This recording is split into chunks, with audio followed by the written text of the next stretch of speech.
What is a saint?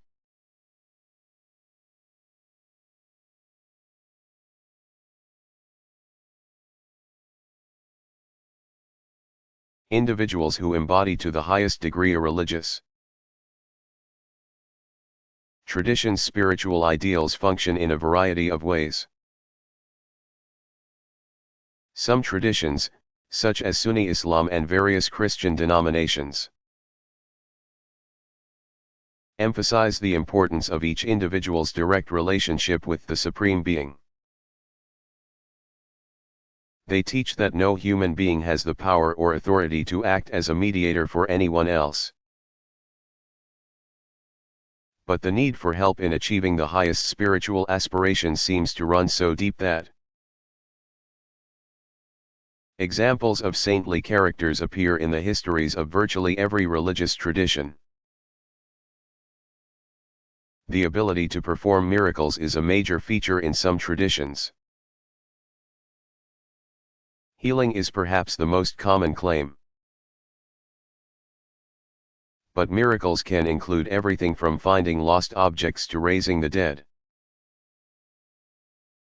Saints in some traditions become more powerful and active after death than during their lives. And devotees shower them with requests generation after generation. According to some traditions, such as Roman Catholicism, individuals reputed for their holiness in life must show their worthiness to be formally declared saints by having certified miracles attributed to them after death. Healings are the most common wonders needed to bring about the saint's canonization. Special cults, in the sense, not of exclusive religious organizations, but of people who cultivate a particular devotion, of certain saints have developed in some communities. Believers sometimes claim a particular holy person as their patron saint, associating him or her with a particular place and with specific types of miracles. But saints can also develop a more universal following and have devotees wherever members of a particular tradition are to be found.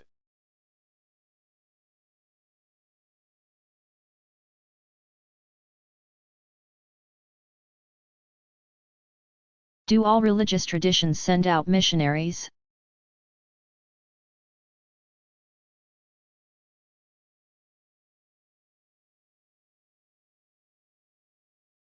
Attitudes toward proselytizing, making converts, vary tremendously from one tradition to another.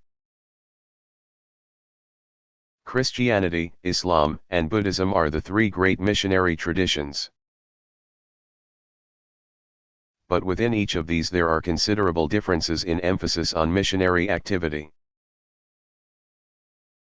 Some Christian groups support enormous mission operations, at least indirectly through private donation, all over the world. Other, generally smaller, groups make no attempt to mobilize their limited resources in order to proselytize. In between are Christians who consider it the ordinary duty of every believer to evangelize simply by sharing the good news of Jesus Christ. Muslims have also had a history of vigorous missionary work. Most Muslims consider inviting others to the faith a fundamental duty. In more recent times, however, Muslims have engaged in less widespread organized and institutionally funded missionary activity. Buddhist missionary work, especially between about 300 BCE and 600 CE, led to the spread of the faith from India throughout Central, East, and Southeast Asia. Today small-scale efforts continue, but are generally quite low-key. A few Hindu groups, such as the International Society for Krishna Consciousness and the Vedanta Society, have dedicated themselves in modern times to spreading their word. But on the whole, major missionary efforts have not been significant in other traditions.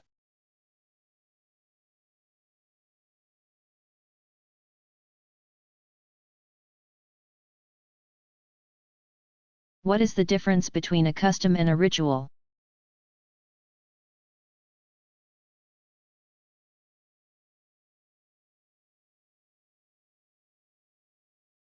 Custom includes a whole range of activities that people in a particular time and cultural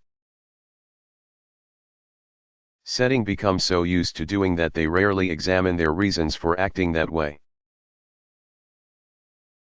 Custom is the way we've always done things. It includes everything from social expectations and etiquette to the specific kinds of food people serve for special occasions. Common law is a type of customary social norm. Its practices have been in use so long that they have assumed legal status and authority. Custom operates at various levels,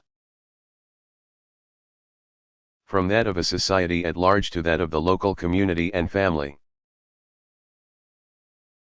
Rituals are typically part of the larger category of custom. But ritual practices tend to follow a rigid sequence in the interest of ensuring that the action is correct.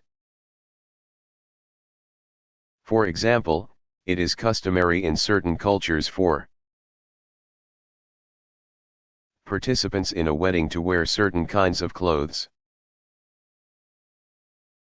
But wedding rituals mandate specific actions in a set order.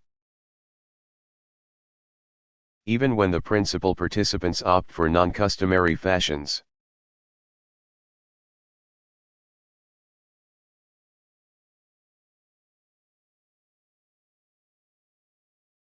Is there a central teaching authority for deists?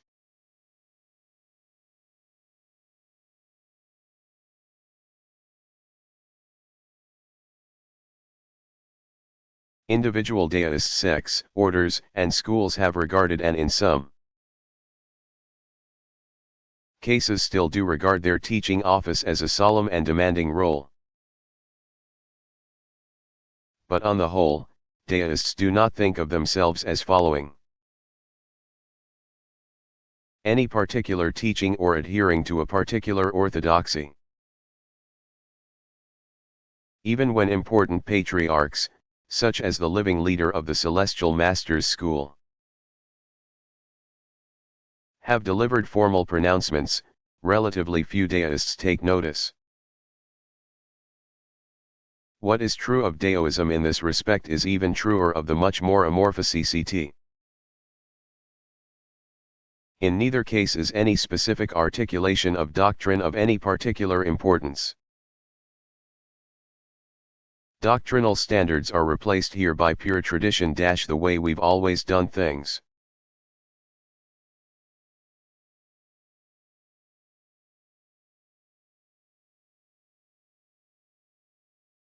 Are dreams and visions important in Christian spirituality?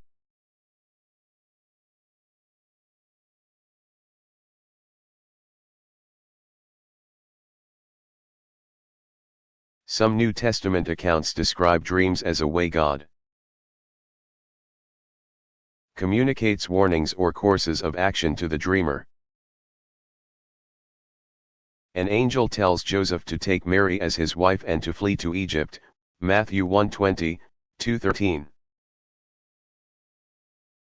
A dream warns the Magi not to return to Herod, Matthew 2:12.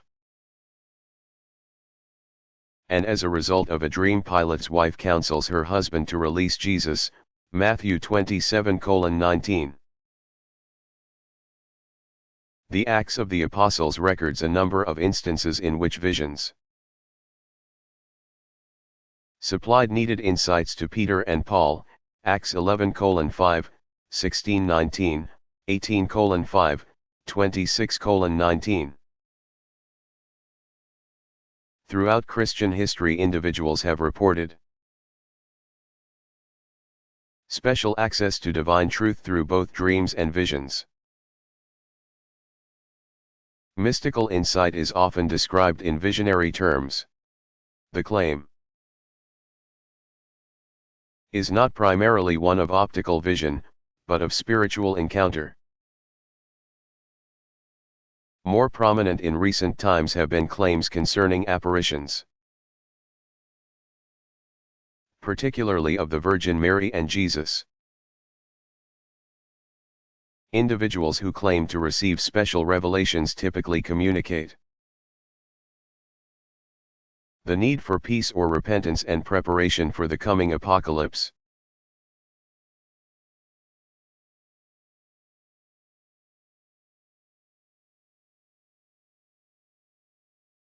Was Islam especially important in medieval Spain?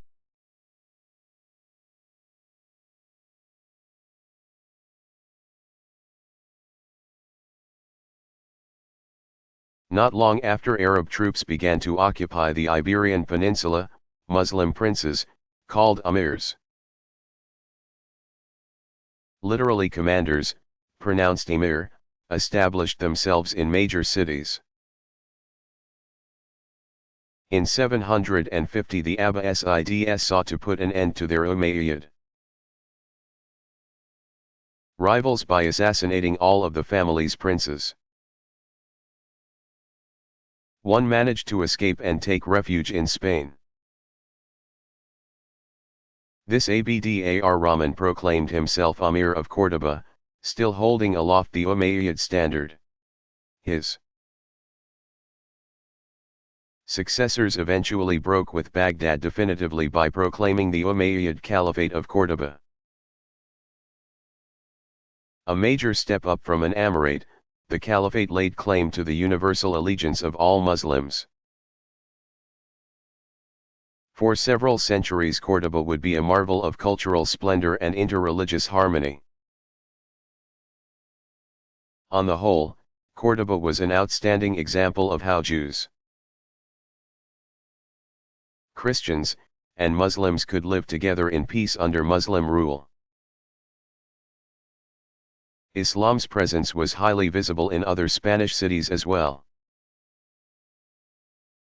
Seville became an important political and cultural center. As Córdoba receded in importance in the mid-11th century,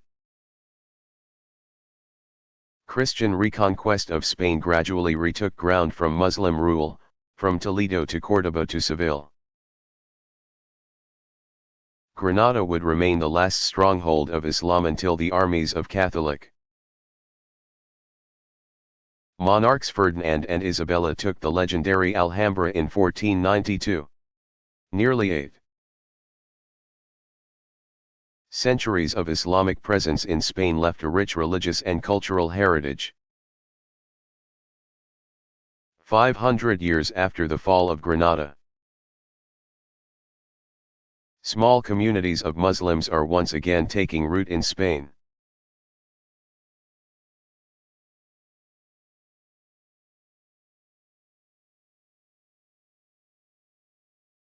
Has meditation been an important ritual activity for Confucians?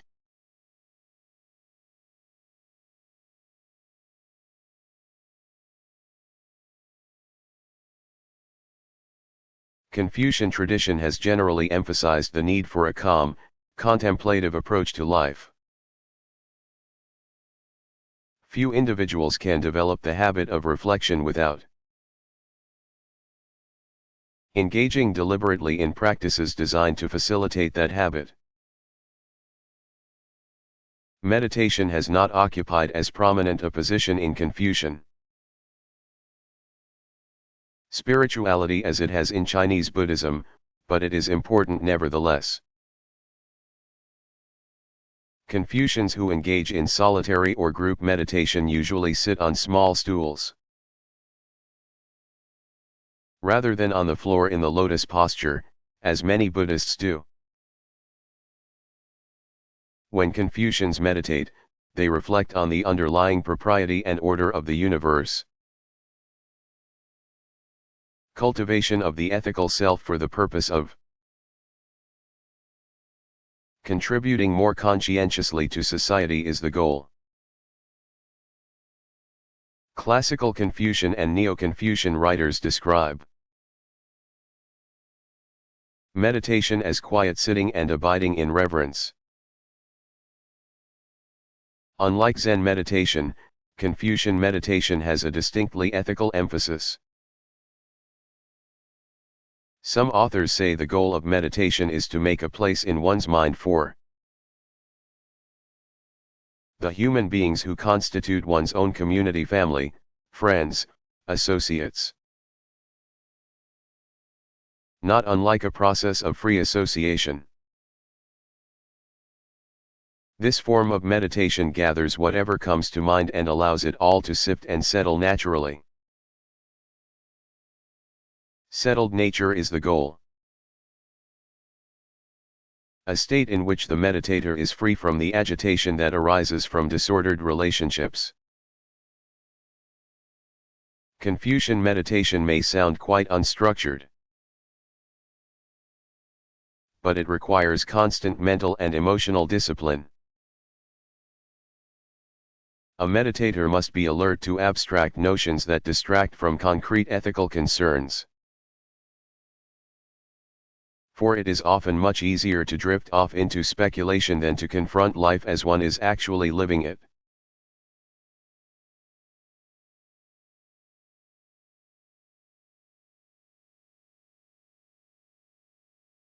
Is sacrifice an important feature in many religious traditions?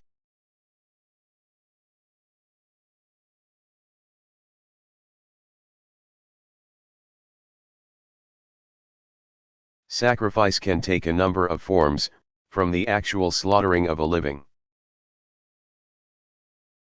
being to a more symbolic offering up of something dear to the sacrificer. The Latin root, sacrum, holy, and facere, to make, suggests that the object sacrificed and the one, performing the action become holy or sacred. Some traditions, such as Islam and Hinduism, continue ancient rites of bloody sacrifice by killing animals, either to commemorate some similar act attributed to an important holy person of the past or because a certain deity requires it. In other traditions, ancient sacrificial rituals have been either abrogated altogether, since the destruction of Judaism's temple, or symbolically transformed into an unbloody substitute, as in Christian reenactments of the Lord's Supper.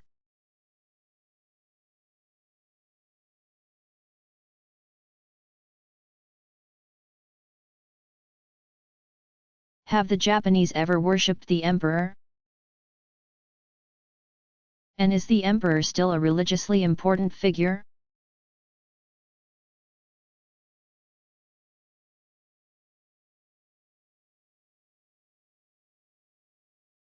In early modern times, especially since the Meiji Restoration of 1868, Japanese governmental policy included the veneration of the divine emperor as a central element. Major institutions enshrine 20 of the total number of 124 emperors, as well as 11 princes, and focus on their worship. 7 of the imperial shrines are dedicated to honoring the spirits of rulers who died unfortunate deaths. Since the end of World War II, the role of Japan's imperial family has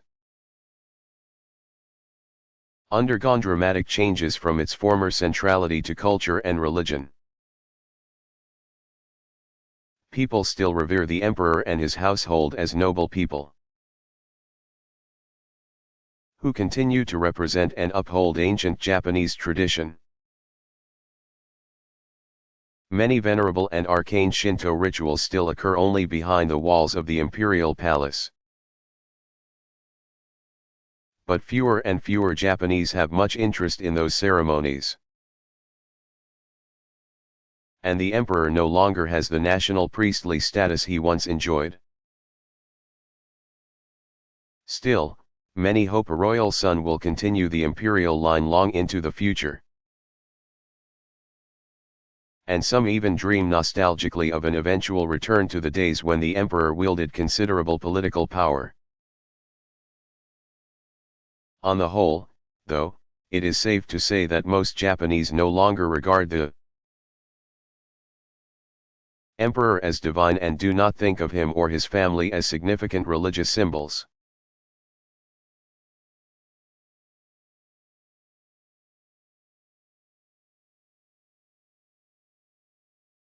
What were some of the principal CIT ritual occasions?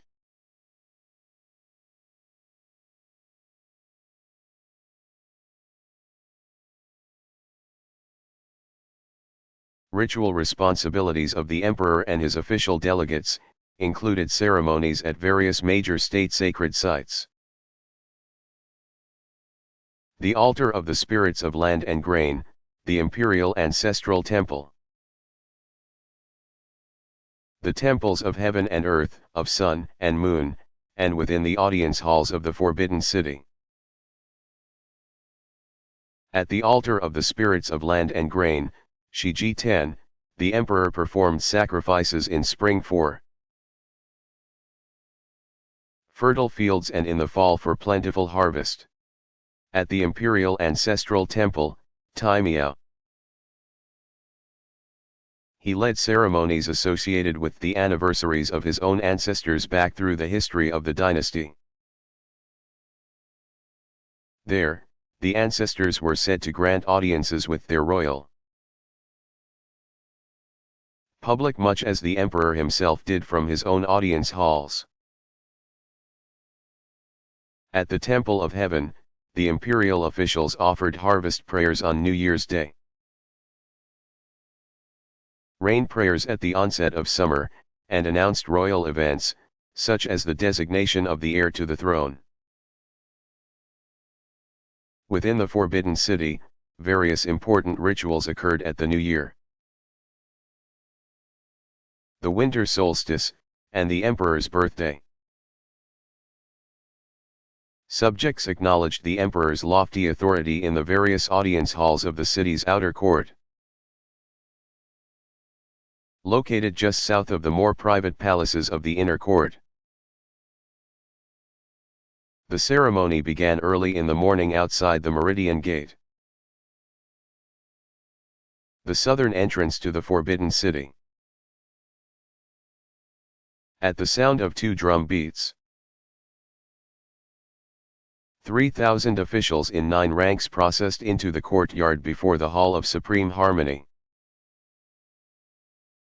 Once they were arranged, 3 drum beats announced that the emperor would enter from the Hall of Middle Harmony,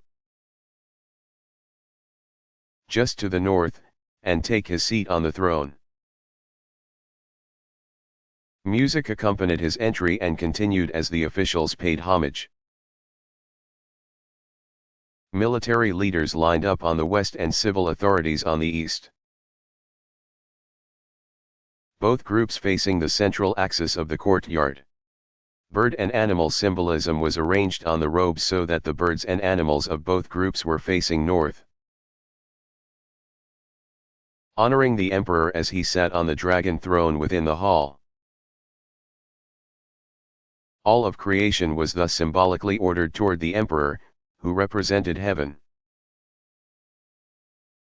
After the announcement of the specific occasion for the ritual, music resumed for another round of obeisance to the emperor. Once the emperor had departed, the ceremony ended with an exit procession of all present.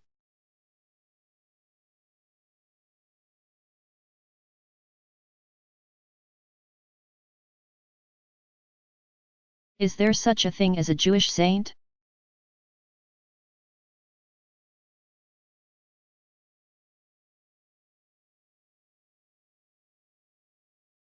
Jewish tradition tells of numerous individuals noted for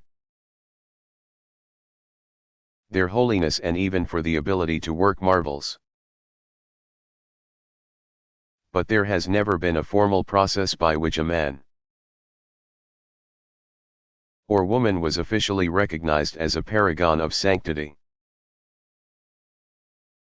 Embodiments of holiness fill the pages of the Bible. Beginning with Abraham, Jacob, and Joseph and continuing with Moses and David. Numerous women of the Bible are revered for their virtues, including Sarah, Rebecca, Ruth, Esther, and Judith. But saintly figures are not lacking in post-biblical tradition.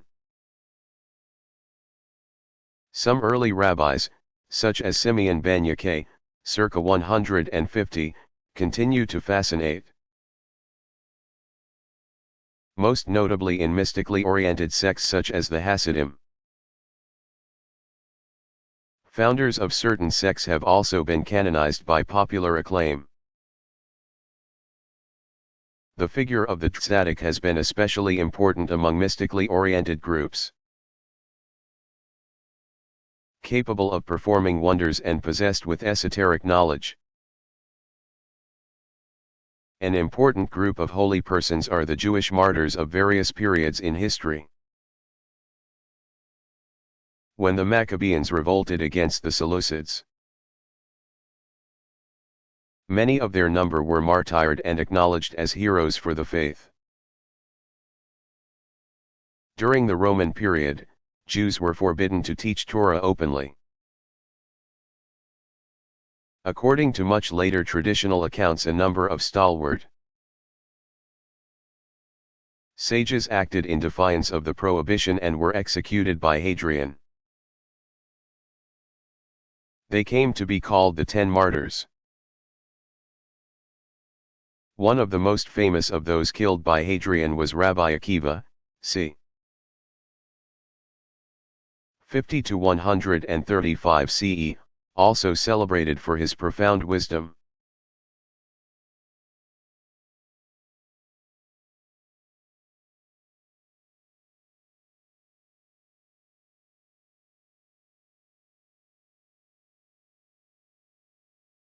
Have Christians traditionally sent out missionaries to convert others?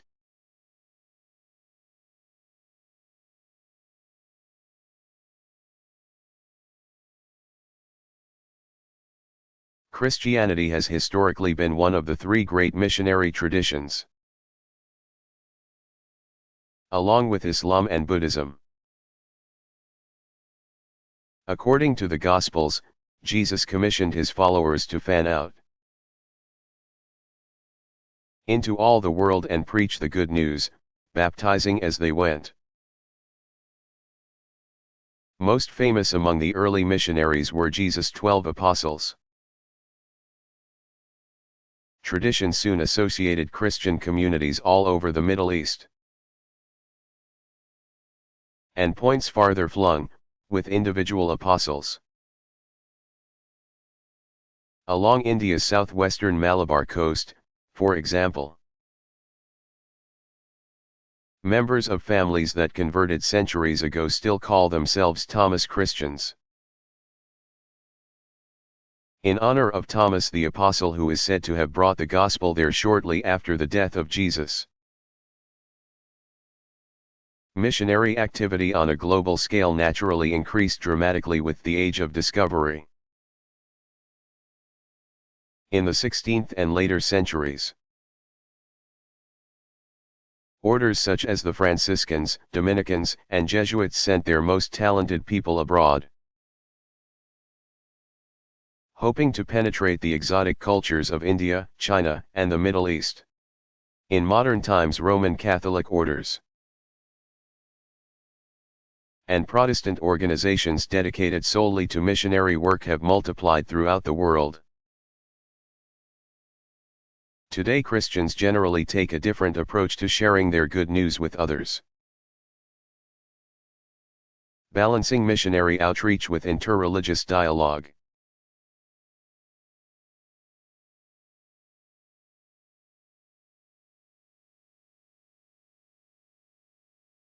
Do Christians have a system of religious law?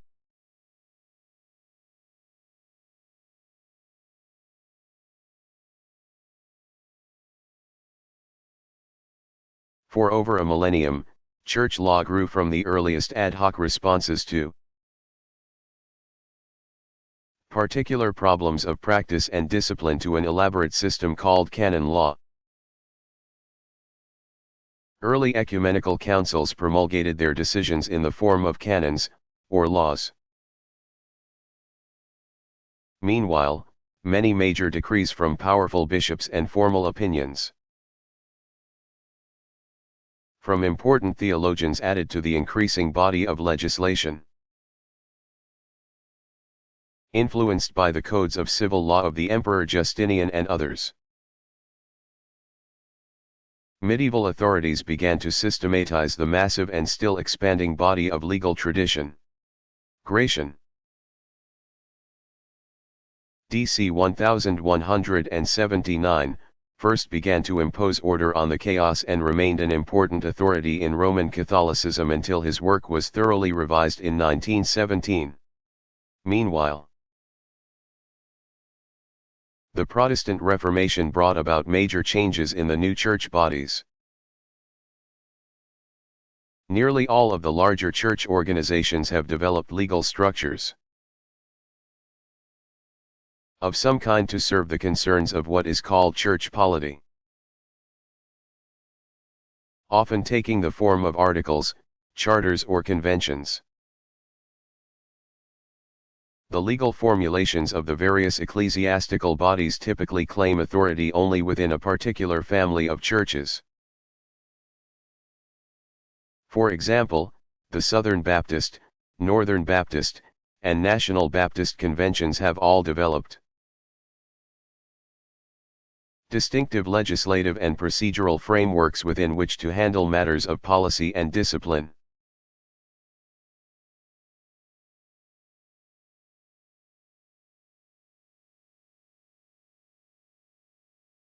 Are shamans the same as priests?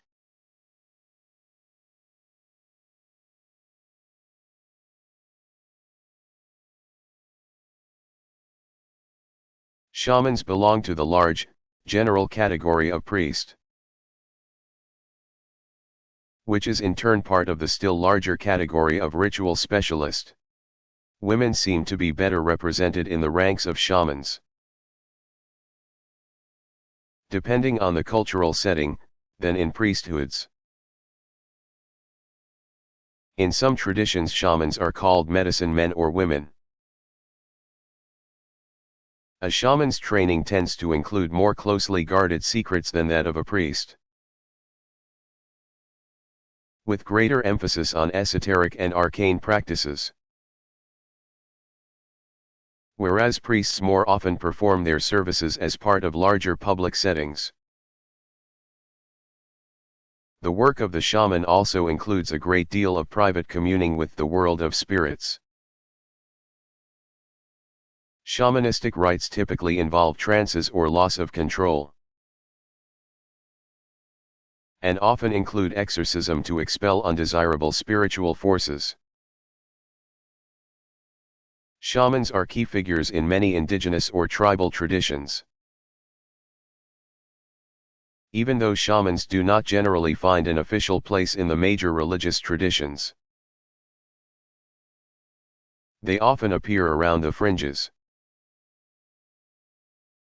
And the more closely a tradition's beliefs and practices are tied to nature, the more likely will the tradition's ritual specialists share characteristics of the shaman. Some features of shamanistic lore, however, have made their way into the heritage of major traditions. For example, stories in which a prophet or other important personality journeys beyond this world on a trip that can include tours of the various levels of heaven and hell can suggest roots in a shamanistic past.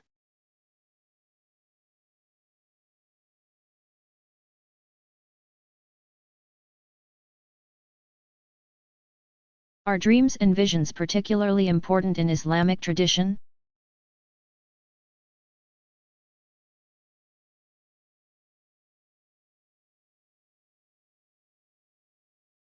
In the Quranic story of Joseph, Surah 12, Muslims find the paradigm of religious insight as represented by the ability to interpret dreams. Traditional Islamic sources further describe a wide range of religious and spiritual experiences. Beginning of course with Muhammad's role in the unfolding revelation of the Quran. The Prophet sees mysterious visions as part of the divine communication. Later religious figures, especially noted spiritual guides and friends of God, have left numerous personal accounts of their dreams and interpretations of them. Muhammad himself is one of the presences they report, meeting most often in dreams and visionary experiences. These reports tell of encountering various holy persons in addition to the Prophet, especially those who had in life been of particular significance to the dreamer or visionary. Sufis sometimes tell of meeting the mysterious Isra,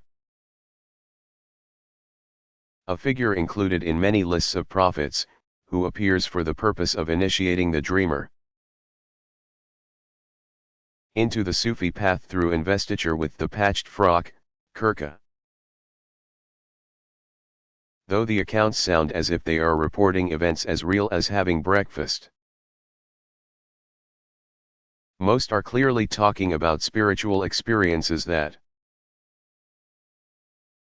are well beyond the ordinary and thus are not subject to ordinary scrutiny.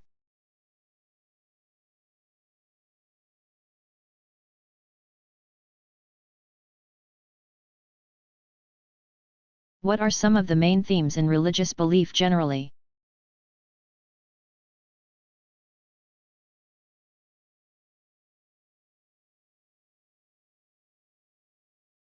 Statements of belief typically begin with basic statements defining the traditions, supreme being and the principal deeds of that being on behalf of the community of faith. Descriptions of deity and of other spiritual powers figure prominently in many traditions,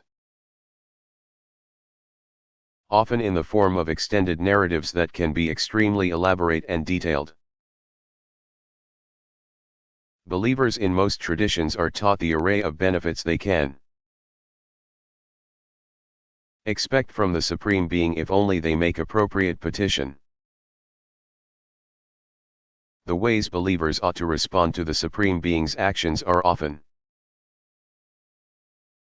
paralleled by fundamental ethical considerations governing human relationships. Some traditions place great emphasis on the role of intermediaries or foundational figures, especially concerning their function of delivering a revelation to humankind. Those figures sometimes symbolize the whole history of the Supreme Being's dealings with his or her people. A major theme focuses on notions of the afterlife, and on how to achieve the best of rewards and avoid the direst of punishments.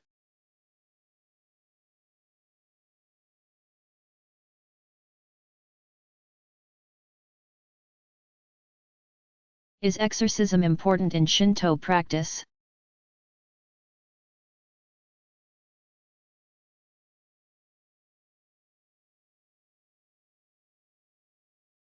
Demons and assorted evil influences miss no opportunity to make nuisances of themselves, especially at times when human beings and natural processes are most vulnerable. Beginnings, such as planting time or the birth of an infant, can be particularly difficult in this respect.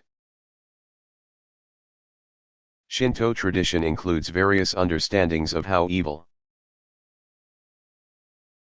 forces work and several methods for contending with them. Most undesirable forces are associated with impurity and pollution. Some evil spirits will depart in a ritual that designates as a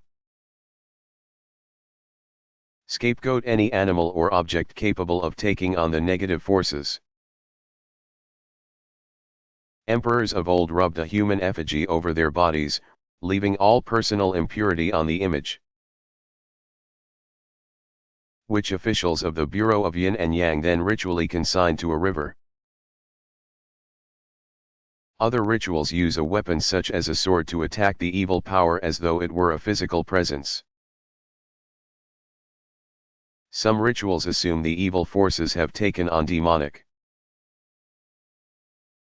bodies and must be pursued and expelled from a locality. In one rite, people throw soybeans in unlucky directions and command the demons to depart. An important part of the spring Setsubun, season change. Matsuri. Some large festivals are entirely dedicated to a type of communal exorcism. An originally Buddhist rite called Goryoi, meeting with august spirits, has been associated with Kyoto's famous Jun Matsuri, for example. That festival arose out of a need to banish the spirits of disease, and eventually grew into a full-scale Shinto celebration. Another important interpretation of spirit possession has been traditionally associated with the belief that the fox is capable of changing shapes. Extraordinary spiritual states were therefore sometimes explained as a type of fox possession. Some popular traditions identify various psychosomatic illnesses as forms of possession. Soul pacification, tamashizume, is a kind of reverse exorcism in which ritualists seek to make a spirit content to remain in the body of a person suffering from illness.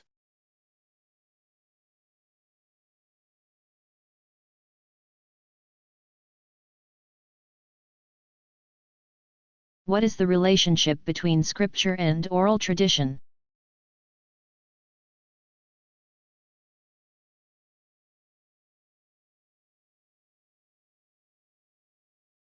Numerous traditions preserve their teachings only in oral form or in ritual performance. Several dozen Native American and African traditions, for example, keep their heritages alive in the recitation of tribal storytellers and in the ritual reenactment of myth in the form of narrative dance. Some communities of believers have found it necessary to commit their heritage to writing in order to prevent it from being lost, given the advanced age of those entrusted with preserving it. Even then, the written version remains somehow less than the real tradition, and the ideal remains oral and performative communication of the teaching. Since committing it to writing was a last-ditch concession to the frailty of human memory, it is interesting to note that even in some of the religious traditions that boast the most voluminous sacred literatures, scripture began and in some cases remained for many years as oral communication. In many of those traditions the written text came to occupy a place of authority nearly equal to that of the recited text. In some traditions, reliance on the book has rendered oral tradition virtually irrelevant.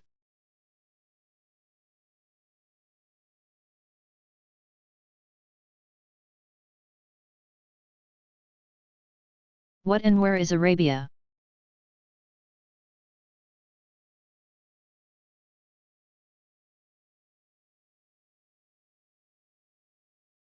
The Arabian Peninsula is an enormous land mass that makes up the south-central portion of Western Asia, also known as the Middle East. It is now home to the nations of Saudi Arabia, Yemen, Oman, and United Arab Emirates, and several other small so-called Gulf states. Arabia is bordered on the west by the Red Sea, on the south by the Arabian Sea, and on the east by the Persian Gulf. Mostly desert, the peninsula is larger than Iran and Iraq combined. Twice the size of Egypt, and about 10% larger than Alaska. Total population today is just over 20 million. Riyadh is the capital of Saudi Arabia, the peninsula's largest nation-state. Jeddah is the Red Sea port that serves the holy city of Mecca, Muhammad's hometown. Medina, the second holy city, is about 200 miles north of Mecca.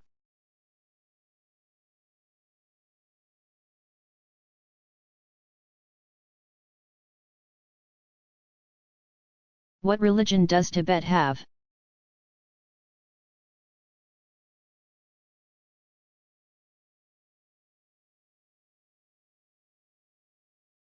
At 15, with his country threatened by the newly communist China, the Dalai Lama formally took charge of the Tibetan government. By 1950, peace in Tibet was destroyed as AD 4000 Chinese soldiers launched an attack at 6 points along Tibet's border.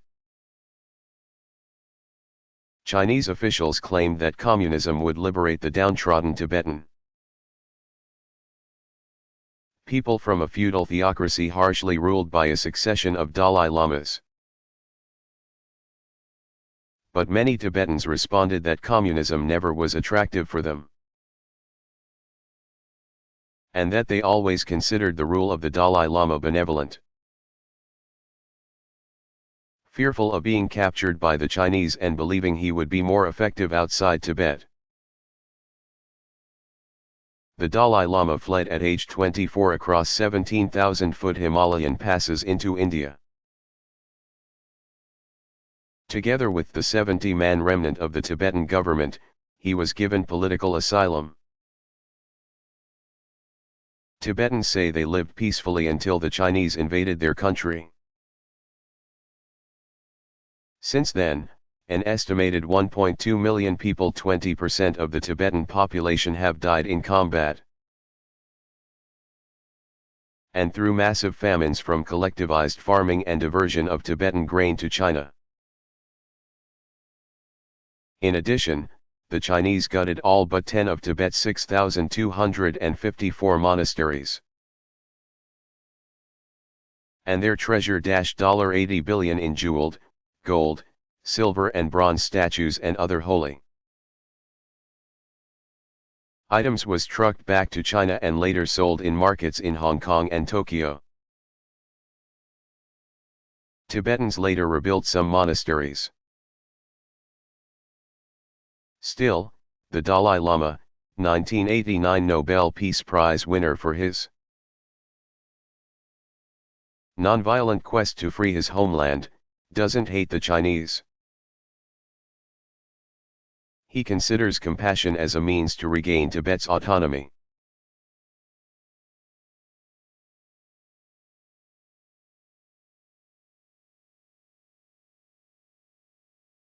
How are Daoist leaders chosen and given authority?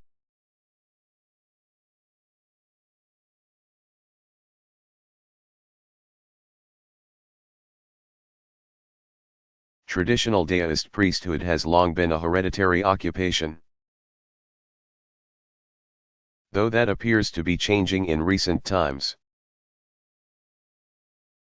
This feature obviously applied consistently only to non-celibate branches of the priesthood. Individuals who successfully completed requisite initial training are ordained, following general patterns similar to those of Buddhist monastic practice. Ordination requires a quorum of ordained priests, and the ordinand takes refuge in the Dao, the canon of scripture, and the tradition's spiritual teachers. much as the Buddhist monk takes refuge in the Buddha, the Dharma, and the Sangha. Lay specialists, whether black hats or red turbans. Apprentice to an authoritative master called a Daojang, perhaps the equivalent of high priest. His task is to lead novices through several levels of ritual assistantship. Students begin with basic musical accompaniment. Learn to watch over the incense burners, and lead group prayers. More difficult training includes learning to chant and memorizing often intricate rubrics. Ritual movements. After learning to copy sacred texts and write talismans calligraphically, aspirants are ready to lead ritual. In the People's Republic of China, some seminaries still provide formal doctrinal instruction. But that is generally not the case in Taiwan. Formal ordination focuses on the symbolism of the master conferring the seal of priesthood and the texts the specialist will follow. Some scholars suggest the training of black hats is more rigorous and literate than that of the red turbans, who tend to serve less official, more popular functions and have much in common with the shamans of old.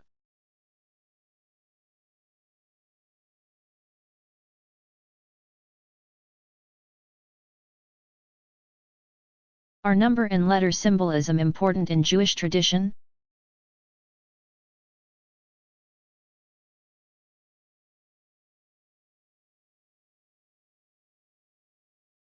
Rabbinical interpreters of the sacred text have always loved to play with words. That is not so surprising in a tradition that teaches that words are so powerful that to speak a word is to bring its meaning into being as an event. Writers of Agada learned narrative intended to entertain as well as teach analyzed words or clusters of words in the text at hand, looking for hidden meanings. Every letter of the Hebrew alphabet has a numerical value, and the interpreters would, for example, count up the total numerical value of certain words in order to decide where to place their emphasis in interpreting a passage. This type of interpretation is based on a system called gematria, from the Greek word for geometry, and was especially associated with a kind of often arcane Jewish mysticism called Kabbalah. Other kinds of letter symbolism have to do with which words they begin. A charming bit of lore called the alphabet of creation tells how the letters of the Hebrew alphabet debated among themselves which one should go first. They each made their case, responding to the others in turn, not hesitating to poke fun at some of the funnier looking letters. In the end it was the humble letter Aleph that God judged worthy of going first. Because with Aleph the name of God, Elohim, begins.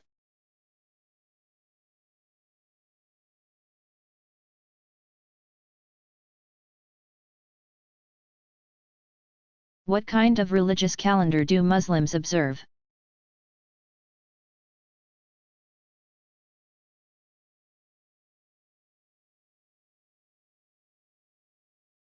Muslims follow a lunar calendar whose 12 months add up to 354 days. In a cycle of 30 lunar years, 11 are leap years, with one day added to the last month. During Muhammad's time the lunar months were associated with seasons. Ramadan means extreme heat, Rabi rainy season, and Jamada dry season, for example. As in the Jewish calendar, the pre-Islamic year maintained its connection with agricultural cycles and seasons by the intercalation of a whole month in certain years. Since the practice of intercalation ended around Muhammad's time, the Islamic lunar year rotates backwards 11 days each year in relation to the Gregorian solar year. If Ramadan, for example, begins on January 12 this year, next year it will begin on January 1, and so on. Certain practical results of this backward rotation are worth noting because of the way timing can affect religious practice. When Ramadan, the 9th month, occurs in the dead of winter, when days are shortest, the fast from sunrise to sunset is less arduous than when Ramadan falls during the height of summer. Pilgrimage to Mecca can also be more strenuous when the season of Hajj, in the 12th month, occurs during the hottest season. Muslims the world over therefore must learn to work with two different systems of marking special times. Muslims begin their count of years with the Hijrah of 622. Approximately every 33 years the beginnings of the Islamic lunar and Gregorian solar years roughly coincide.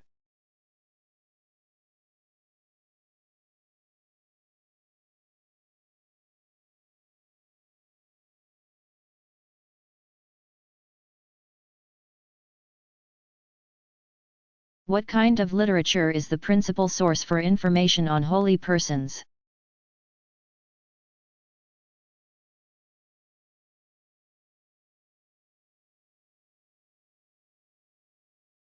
Hagiography, from the Greek terms for sacred writing, hagiographi,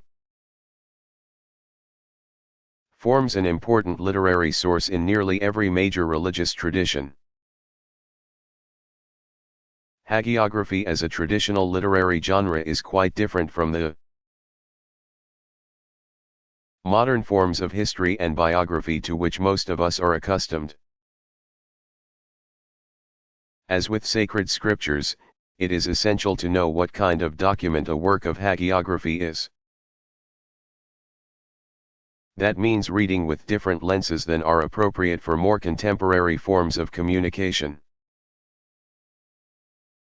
In general, hagiographical writing underscores the amazing and often downright miraculous elements in the life story of an important holy person. More often than not, special signs attend the birth of the individual,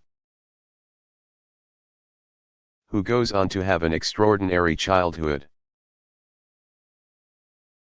The spiritually precocious youngster often seems to move directly into a religious maturity characterized by feats of towering personal endurance and asceticism. Alternatively, a holy person may spend many years wallowing in immorality and ignorance of the religious tradition's truth, then go through an astounding conversion. Many traditions have produced whole libraries of hagiography that include women's stories, but usually in notably smaller numbers than men's.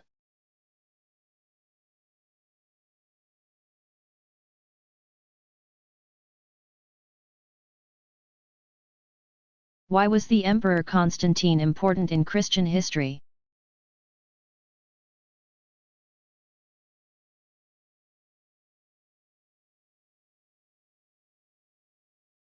After learning the protocols of the Roman court by serving under Diocletian, Constantine, c.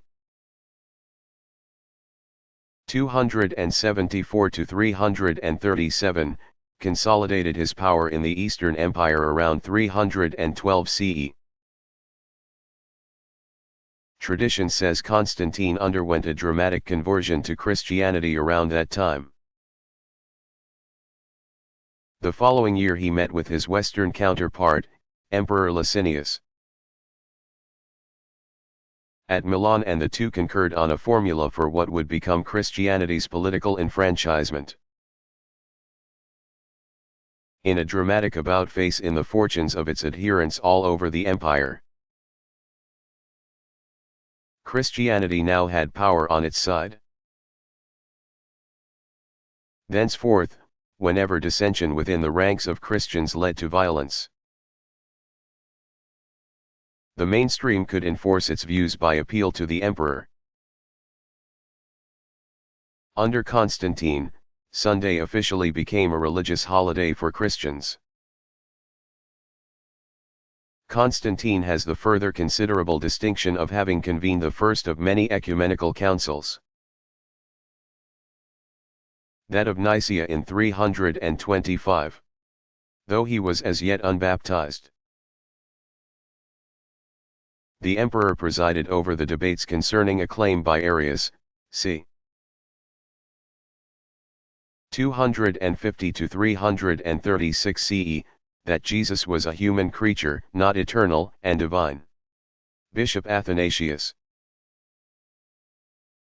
c. 296 to 373, made the case for the orthodox response to Arius' heretical views. 5 years later, Constantine tightened his grip on the empire, established his capital at Byzantium, newly renamed Constantinople, city of Constantine, and went on to become known among Orthodox Christians as the 13th Apostle.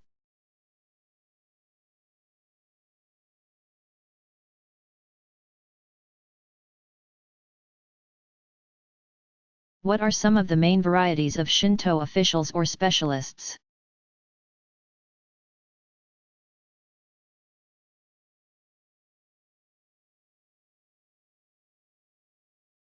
Shinto tradition refers to the priesthood in general as either Shinshoku or Kanishi. Larger shrines with full priestly staffs distinguish among a number of ranks. The chief priest is called the Guji, generally the highest-ranking local official. Guji might have oversight of up to 30 subordinate shrines.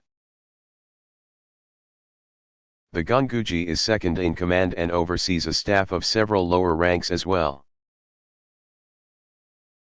including junior assistant chief priests, Shingonguji. Senior priests are called Negi, assistant senior priests Gonnegi, and regular priests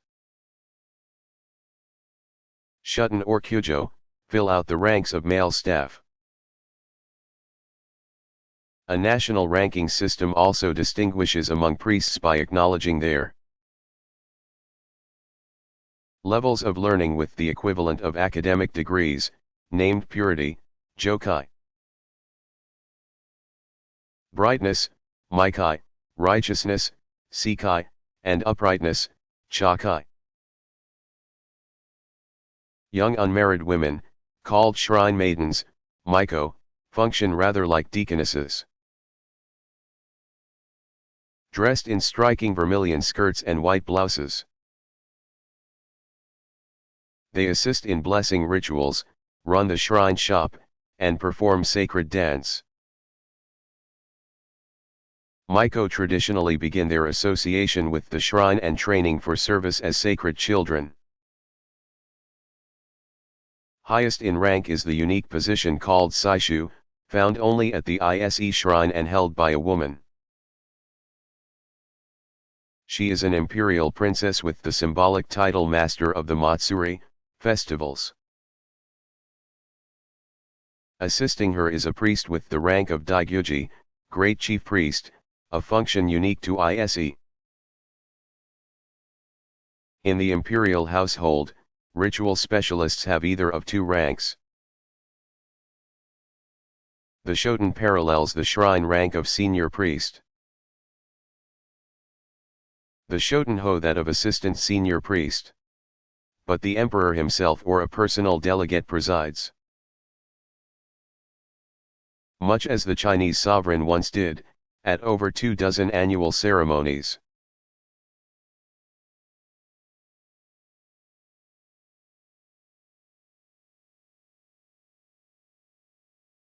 Has martyrdom ever been important in Christian history?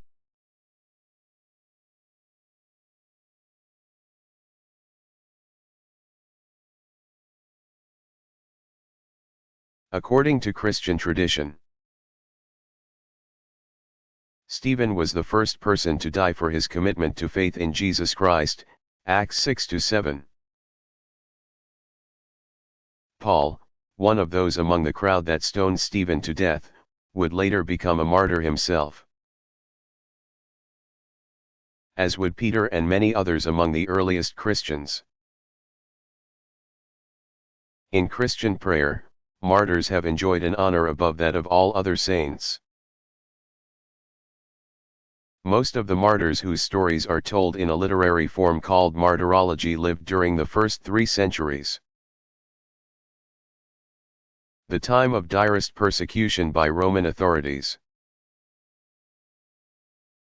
But martyrs more recently have also been celebrated for their witness to the faith as missionaries in far-flung lands. The high age of missionary martyrs coincided roughly with the opening of new maritime routes around the globe. Even more recently, a young woman shot to death in a Colorado school massacre has been hailed as a martyr. For when her assailant asked her if she believed in God, she bravely said yes and died moments later. Martyrs are those who witness to their faith regardless of the threat of dire consequences to themselves.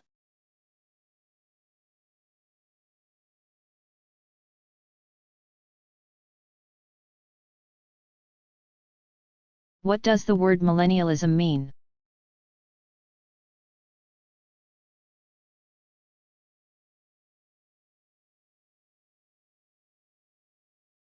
Millennialism, or millenarianism, refers to the general expectation that at a certain point in time human history will undergo a dramatic turnabout, resulting even in the very end of time itself and the beginning of another age. A millennium is literally a 1,000-year period, at the turning of which some communities of faith believe their historic expectation of a new dispensation will be realized. Naturally, the marking of millennial events depends on when a given religious tradition marks its own beginnings. The year 2000 has little or no religious meaning for the great majority of the world's peoples. For the most part, it is only some groups among the world's Christians who attach special significance to this event. But even for Christians the event is ambiguous since, due to anomalies in calendar calculations long ago, it is widely understood that the actual 2000th anniversary of the birth of Jesus has already come and gone. There is, however, a curiously broad appeal of the notion of millennium. Many have attached a vague sense of foreboding to its imminent arrival beyond concerns about the so-called Y2K computer bug. As we will see later, some traditions have a strong sense of the importance of historic expectation, even if that is not tied specifically to the turn of a true 1,000-year millennium.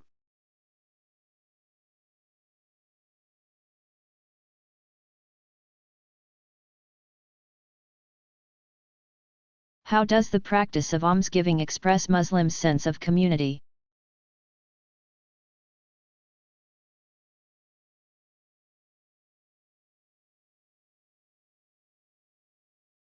Zakat, pronounced Zakaat, almsgiving, is one of the 5 pillars.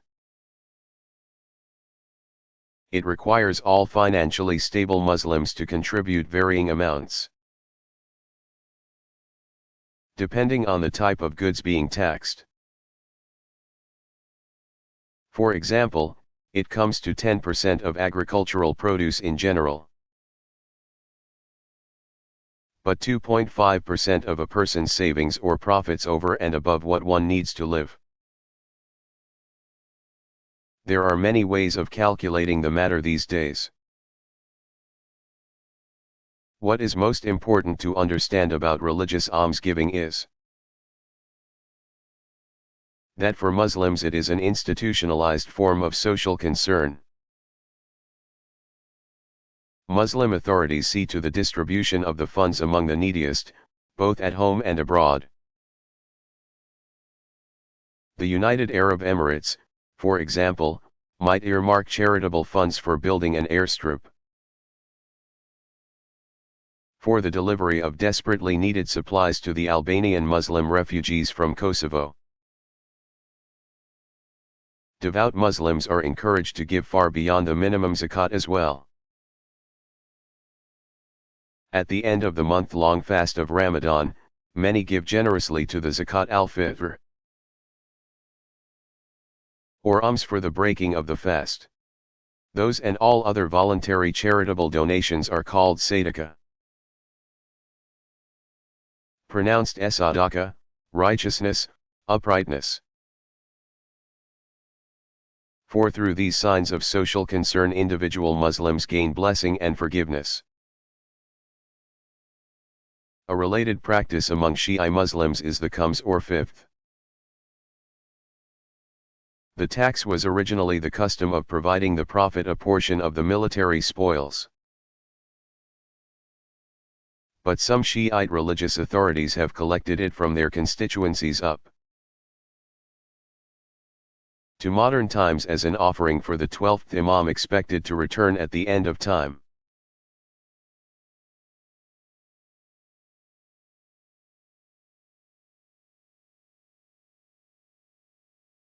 Why is the Chinese New Year so important?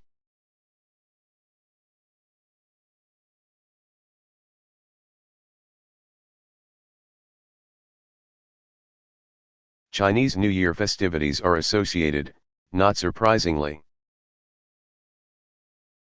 with renewal generally and with powers that hold the promise of protection for the coming year. During these celebrations, religious Chinese add to their regular roster of symbolism extra images of important figures like the 8 immortals and the deities of happiness, success, and longevity. New Year is not a specifically Daoist observance, but rather a more generic special occasion on which people are moved to intensify their awareness of essential values. Festivities begin about 10 days before the actual day. It starts when families send Cao Jun, deity of the stove, to give an account of the family's deeds over the previous year to the Jade Emperor. On New Year's Day, Cao Jun returns to his kitchen throne, where the family welcomes him with a fresh picture for the wall. Most families observe a series of private rituals, including elaborate meals and reverence to the ancestors. During the following 2 weeks or so, people pay special homage to the god of wealth. Festivities end with the Lantern Festival at the New Year's first full moon.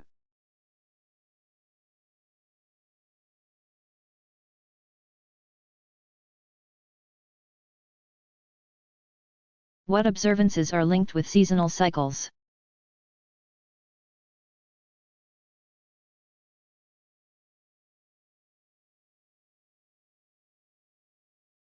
The so-called rain retreat, Vasa, begins on the day after the full moon day of the 8th lunar month, Asada, July/August, and continues until the full moon day of the 11th lunar month Ashvina, September/October. Monks spend more time in meditation and study and are expected to remain in the monastery.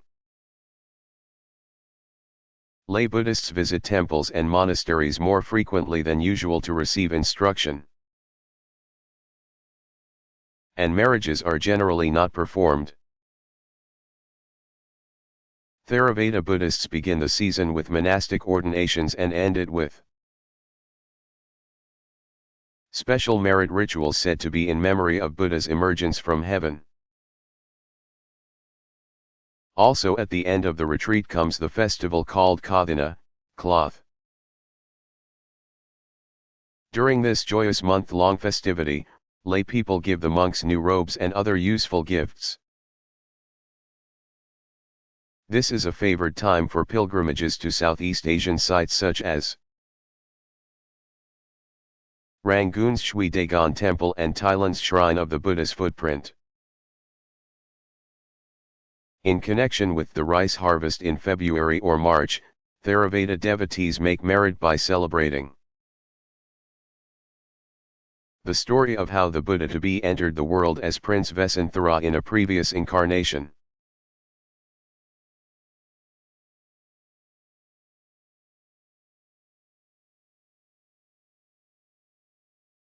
Do Christians practice any other forms of initiation ceremony?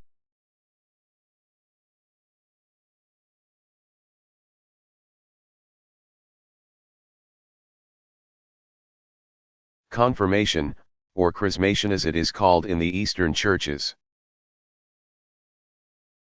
has historically been closely linked with baptism, in some cases even conferred immediately afterward. But in some churches confirmation represents the remnant of an ancient puberty rite, in which the baptized Christian receives a special strengthening with the Holy Spirit. To the baptismal use of water symbolism, confirmation adds anointing and laying on of hands, as symbols of further sealing the candidate's full membership in the Christian community. In some Western churches a bishop administers confirmation, but priests can do so under some circumstances as well.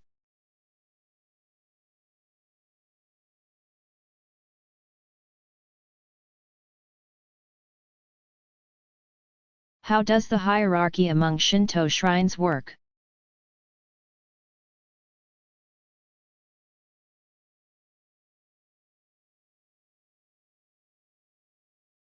Over the centuries Shinto authorities have devised a number of structures and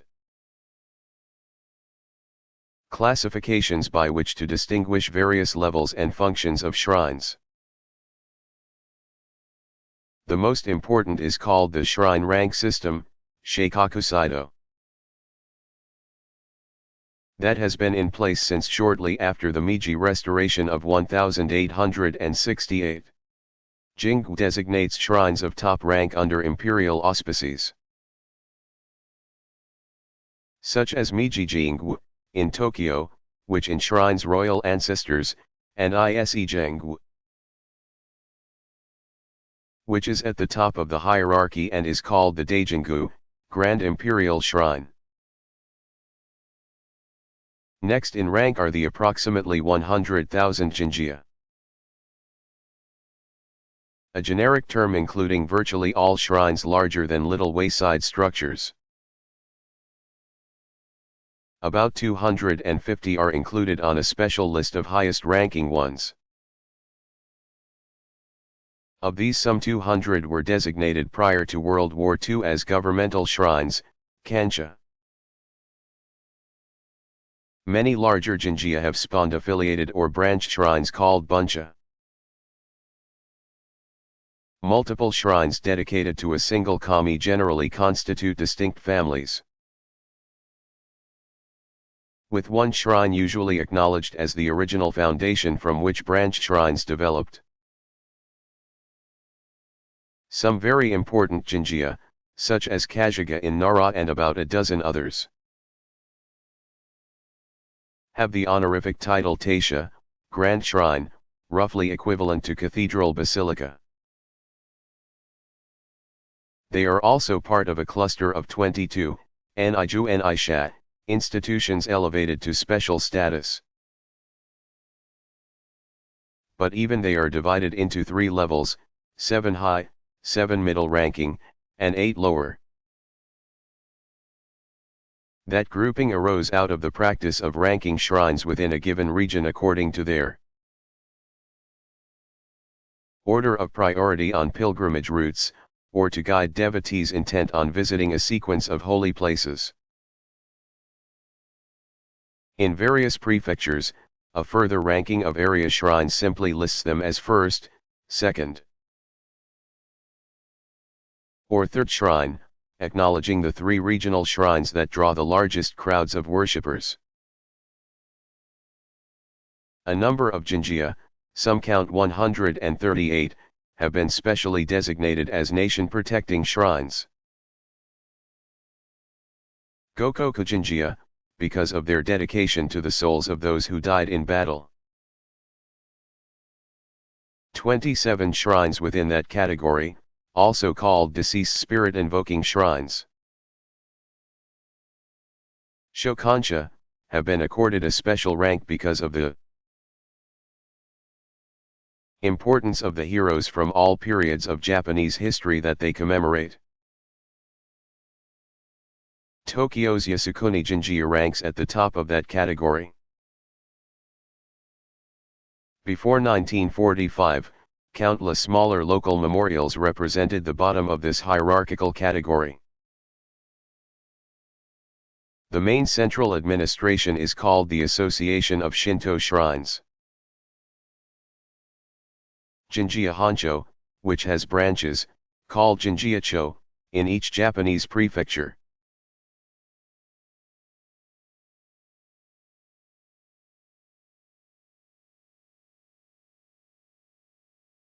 What sorts of signs or symbols do Muslims use at home?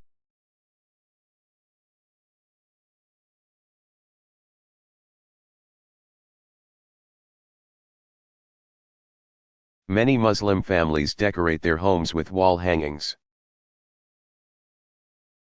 and other small objects with religious significance. Popular items include cloth or paper panels showing beautifully written texts of the Quran. Pictures of Mecca, Medina, Jerusalem, or of other important mosques or shrines are quite common. Some families prominently display a copy of the Quran, often kept in a special case or wrapping, on a bookstand or on the mantle. Shiite households frequently have pictures of Ali, his 2 sons Hassan and Hussein, and sometimes also of other imams or their burial places. Muslim households will not own or display a picture of Muhammad or any of the other prophets. Special times and seasons often call for special religious ornament. Some families put the Quran center stage during Ramadan, for example.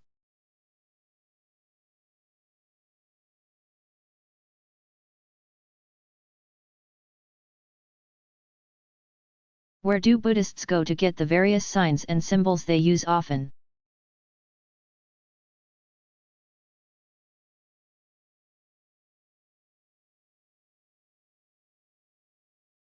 Wherever Buddhism has been an important part of a culture, Buddhists can easily find stores that specialize in religious goods and devotional objects. Walk down any number of streets in cities like Kyoto, Japan, or Keelung, Taiwan, for example, and you may find yourself passing such a shop. Japanese Buddhist goods stores tend to carry exclusively Buddhist items. Most prominently, on display are images of the Buddha, usually of Amida, and of various bodhisattvas. To install the images at home or the office, one can buy altars and shrines built like miniature temples, with several shelves inside and doors that can be closed. In Taiwan, where Buddhism so often blends together with Taoist and popular folk traditions. Items of interest to Buddhist devotees frequently appear, interspersed with images of the Eight Immortals and other Chinese religious figures. Religious goods stores offer devotional items in several sizes and price ranges. Small pieces suitable for homes of modest income or full-size images designed for temples with sizable congregations.